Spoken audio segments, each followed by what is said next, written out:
ಸಂಪೂರ್ಣ ನ್ಯೂಸ್ಗೆ ಸ್ವಾಗತ. ಇದು ಈ ಕ್ಷಣದ ಹೆಡ್ಲೈನ್ಸ್. ಒಂದು ಹಡಗು ವಶ, ಮತ್ತೆರಡರ ಮೇಲೆ ದಾಳಿ.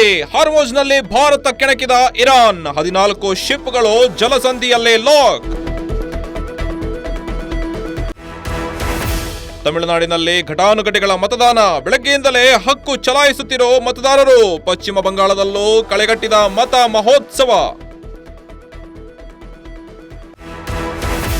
ಇಂದು ಎಸ್ಎಸ್ಎಲ್ಸಿ ಫಲಿತಾಂಶ. ಕೆಲವೇ ಕ್ಷಣದಲ್ಲಿ ರಿಸಲ್ಟ್ ಔಟ್. 8 ಲಕ್ಷಕ್ಕೂ ಅಧಿಕ ವಿದ್ಯಾರ್ಥಿಗಳ ಭವಿಷ್ಯ ನಿರ್ಧಾರ. ಹಿಂದಿ ಭಾಷೆಗೆ ಗ್ರೇಡ್ ಬದಲು ಮಾರ್ಕ್ಸ್. ನ್ಯಾಯಾಲಯದ ಆದೇಶ ಪಾಲಿಸಿ ನಿರ್ಧಾರ. ಶಿಕ್ಷಣ ಸಚಿವ ಮಧು ಬಂಗಾರಪ್ಪ ಸ್ಪಷ್ಟನೆ.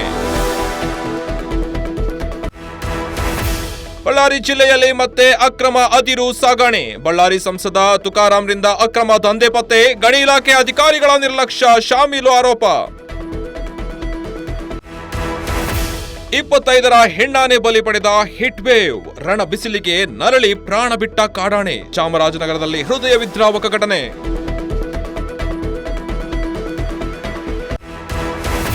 ಇದಾಗಿತ್ತು ಈ ಕ್ಷಣದ ಹೆಡ್ಲೈನ್ಸ್. ನಿರಂತರ ಸುದ್ದಿಗಾಗಿ ನೋಡ್ತಾ ಇರಿ ಸಂಪೂರ್ಣ ನ್ಯೂಸ್.